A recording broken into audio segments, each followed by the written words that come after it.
बाला के पास इस गांव की सबसे सुंदर बीवी है और तो और उसकी बीवी अपने तन मन धन से सिर्फ उसे ही प्यार करती है। पर इसके बावजूद बाला कुछ चंद पैसों और शान के बदले अपनी बीवी को एक जिन के हाथों सौंप देता है। दरअसल बाला को बचपन से ही औरतों पर भरोसा नहीं था। जब वो छोटा था तब एक दिन उसे अपने माँ की एक चिट्ठी मिलती है। उस पर लिखा था, मैं किसी और से प्यार करता हूँ, इसलिए घर छोड़कर जा रहा हूँ। दया करके कोई भी मुझे ढूंढने की कोशिश मत करना। पर इस बात से बाला को बहुत बड़ा झटका लगता है। अब कई साल बीत जाते हैं और हम फैक्ट्री में बाला को देखते हैं। वहाँ एक लड़की उसे मिठाई देने आई थी, पर बाला अब भी अपने बचपन के उस घटने को भुला नहीं पाया था। वो अपने माँ के साथ साथ सभी औरतों से ही नफरत करता है, इसलिए वो बहुत बुरी तरीके से उस लड़की को इग्नोर करके वहाँ से चला जाता है। पर इसके बावजूद उसका पापा जबरदस्ती उसकी शादी गांव के सबसे सुंदर लड़की से करवा देता है। अलागिनी जब रात में तैयार होकर बिस्तर पर बैठी हुई थी तभी बाला आकर उससे कहता है, मैंने ये शादी अपनी मर्जी से नहीं किया, मैं तो कभी शादी करना ही नहीं चाहता था। पता नहीं कि मैं कभी तुम्हें एक्सेप्ट कर भी पाऊंगा या नहीं, मुझे माफ कर देना। फर्स्ट नाइट की रात अपने पति के मुंह से ऐसी बात सुनकर अलागिनी का दिल ही टूट जाता है। बाला जब एक दिन अकेले में फैक्ट्री बैठकर हिसाब लगा रहा था तभी पीछे से एक भयानक आवाज उससे कहता है 7,860। शायद ये उसका बहम है। ये सोचकर बाला वापस से हिसाब लगाने लगता है, पर आखिर में हिसाब 7,860 ही निकलता है। तभी वहाँ लगी एक लाइट टिमटिमाने लगती है। उतने में ही पीछे से वही आवाज वापस से कहता है, मैंने भी तो यही कहा था। पर बाला को अब भी यकीन नहीं हो रहा था, इसलिए वो वहाँ से उठकर जाने लगता है। लेकिन तभी वही आवाज कहता है, तुम्हें अब भी यकीन नहीं हो रहा है ना?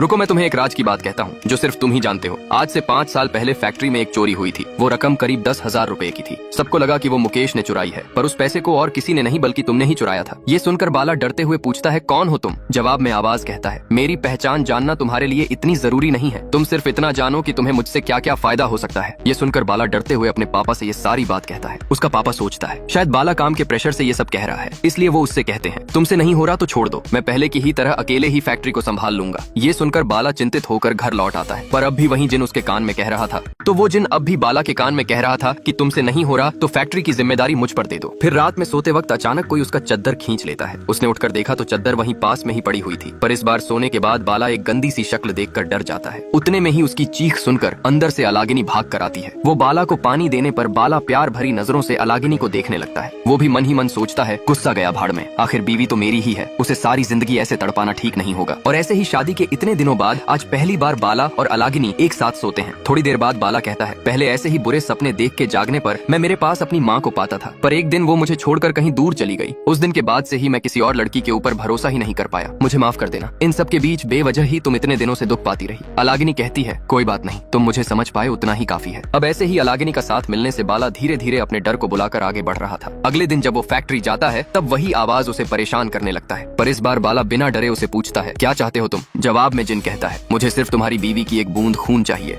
अब जिन को अलागिनी पसंद आ चुकी थी, इसलिए वो बाला की कमजोरी को टारगेट करता है। वो कहता है, तुम्हारे पिता को तुम पर शक हो रहा है कि तुम उनके बिजनेस को ठीक तरह से चला भी पाओगे या नहीं। अगर तुम चाहो तो मैं तुम्हारे इस काम में मदद कर सकता हूँ। मैं तुम्हारे बिजनेस को इतना ऊपर ले जाऊंगा जितनी प्रॉफिट तुम्हारे पापा ने भी कभी देखी नहीं होगी। पर इसके बदले मुझे सिर्फ तुमसे एक ही चीज चाहिए, और वो है तुम्हारी बीवी की एक बूंद खून। पर ये बात सुनते ही बाला को गुस्सा आ जाता है। वो कहता है, एक बार और ये बात कहने की हिम्मत मत करना, नहीं तो मुझसे बुरा कोई नहीं होगा। पर ये कहने के बाद भी वो जिन हर दिन बाला को बस एक ही बात कहकर परेशान करता रहता है। एक दिन फैक्ट्री में एक कर्मचारी बाला से कहता है, सर हमारा बिजनेस कुछ ठीक नहीं चल रहा। अगर ऐसे ही चलता रहा तो वो दिन दूर नहीं जब हमें ये फैक्ट्री बंद करनी पड़ेगी। ये सुनकर बाला भी मन ही मन जिन के बातों को याद करने लगता है और आखिर में वो जिन के बात अनुसार अलागिनी का एक बूंद खून उसे देने के लिए तैयार हो ही जाता है। पर उसे कहाँ पता था कि आगे चलकर यही चीज उसके मौत का कारण बनने वाला है। अब बाला दूध में नशे की गोली मिलाकर अलागिनी को खाने के लिए देता है, जिसे खाने के तुरंत बाद अलागिनी बेहोश हो जाती है। फिर बाला एक पीन के जरिए अलागिनी के हाथ से उसका 2 बूंद खून एक शीशी में ले लेता है, बिल्कुल जैसा जिन ने उसे करने के लिए कहा था। फिर रात में ही वो फैक्ट्री आकर जिन से कहता है, तुमने जैसा कहा था मैं तुम्हारे लिए अपनी बीवी का एक बूंद खून लाया हूँ। ये सुनकर जिन कहता है, शाबाश बाला, तुमने बहुत अच्छा काम किया। अब उस खून को टेबल में डालकर तुम अपनी आंखें बंद कर लो। जिन की बात अनुसार बाला अपनी आंखें बंद कर लेता है। फिर उतने में ही एक भयानक चेहरा लेकर जिन उस टेबल से खून को चाट कर चला जाता है। जिन कहता है, तुमने मुझे खुश कर दिया, अब मैं अपना वादा निभाऊंगा। तुम सोच भी नहीं सकते